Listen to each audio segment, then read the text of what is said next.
Hello and welcome to Hugh's Reviews, the place for movie views and spoiler clues. It's never a good sign when you go to the movies and find yourself reminded of better films you'd rather be watching. While viewing Ready or Not, that was the one recurring theme of my afternoon. You know, there's an old saying, dying is easy, comedy is hard. Well, the makers of this film should get that tattooed across their foreheads as a warning for the future, because Ready or Not has plenty of death and not much comedy. Horror comedies are an extremely difficult genre to pull off, but when done well, you have a movie you'll want to watch again and again. There are so many great examples of this blending out there, both old school and new. Shaun of the Dead, Tucker and Dale vs. Evil, and the ever-classic Clue. Evil Dead 2 with its manic acid trip atmosphere, and Gremlins with its fearless approach to terror and laughs. I have so many more I could mention, any one of which I would not hesitate to recommend. These movies were genuinely funny, with good writing, good acting, and talented directing. The characters, however odd or goofy, always took their peril seriously, and when the blood and guts burst forth, it always came with just enough of a wink to let you know not to take it too seriously, no matter how gory or profane. The macabre and the humorous are two great tastes that go great together, like chocolate and peanut butter. Unfortunately, Ready or Not was like mixing deviled eggs and Skittles. It's just wrong and it takes a while to get the taste out of your mouth. The premise of this film is pretty straightforward, and at first glance seems promising. Blushing bride Grace, played by Samara Weaving, is preparing to marry the handsome and dashing Alex Ledomas, played by Mark O'Brien, the rich heir to a family of board game magnates. His blue blood family disapproves of the union, and she desperately wants to make a good impression. After the nuptials, Alex tells her that his family will only accept her as one of their own if she takes part in a family game night. Anyone who marries into the family must pick a card from a list of games and play until dawn. After that, she's in. Will it be chess, backgammon, old rummy? Grace agrees and draws hide and seek. Unbeknownst to her, this particular game comes with deadly consequences. When that card is drawn, the bride must hide, and the family must seek. Not for fun, but for blood. If she is caught, she will be sacrificed in a satanic ritual to continue the family's power and prosperity. Since I'm among the few who seem to find this movie merely acceptable, if not dull, I'll start with what I liked about it. Fair's fair, and it was in no way all bad.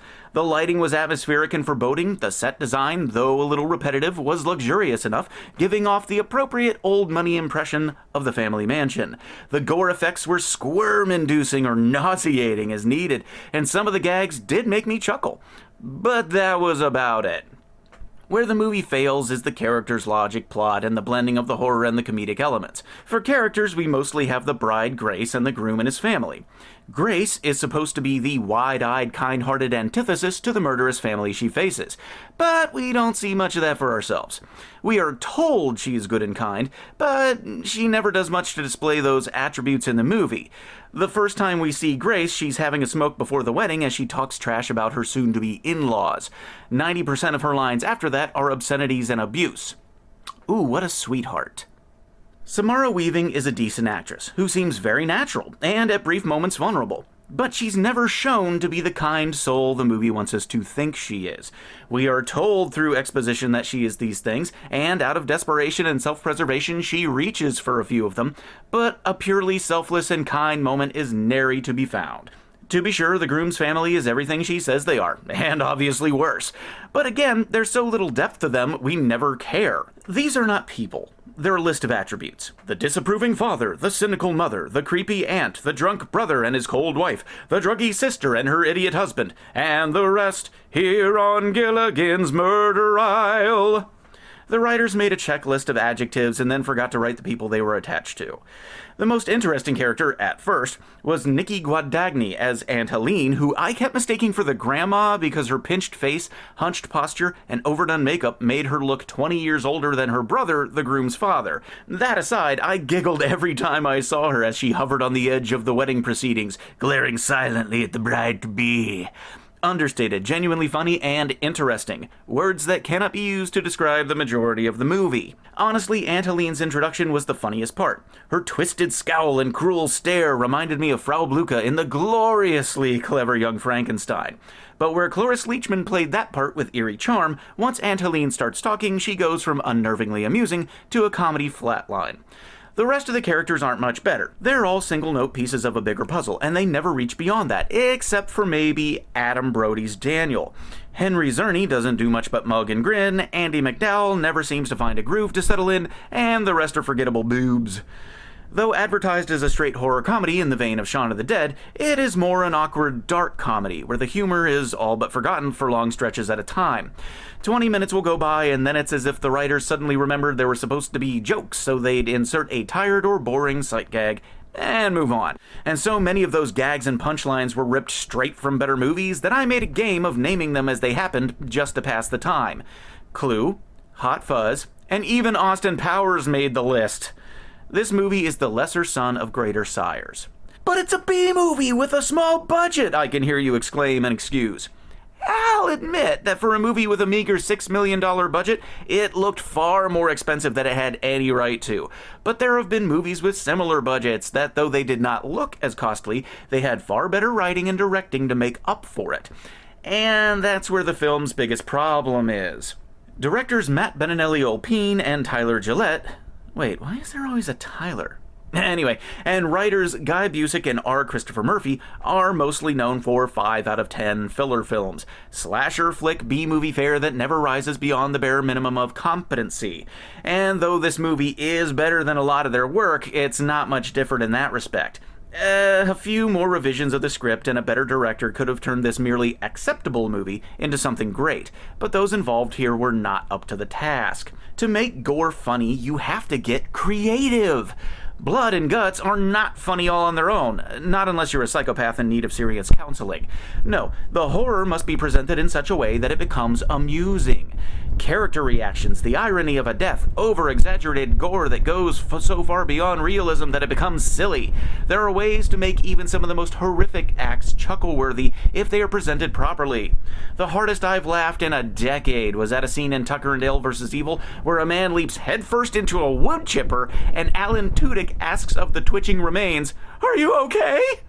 Disgusting, yes, but hilarious. Clue had similar gags, where one character asked another to check that everything's normal, and the response is something like, "Yep, 1 body in the den, 2 in the lounge. Everything's fine." Death is nature's cruelest joke, and finding a way to help the audience laugh along is an art form in and of itself. Ready or Not has a few of those moments, but the best ones are in the trailer. Aside from those, a beheading and a few spontaneous combustions made me grin, but that was about it. At one point, the movie seems to suggest that a woman being crushed to death by a dumbwaiter was meant to be funny, but instead of giving us a punchline, we just stare in silence at her face as the life drains from her pleading eyes. Watching this movie, I understood exactly how she felt. You know, maybe it could have been funnier with the right soundtrack.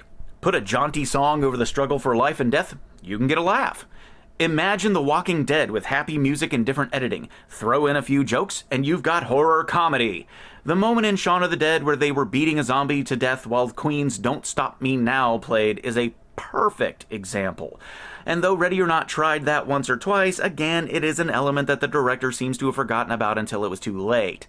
This movie was screaming to be a straight-up B-movie horror masterpiece, or, if pushed just a little further into wacky land, a great horror comedy.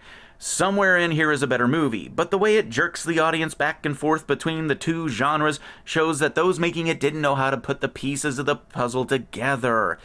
It's a horse head on a hippo. Awkward, unfortunate, and you don't know what to do with it.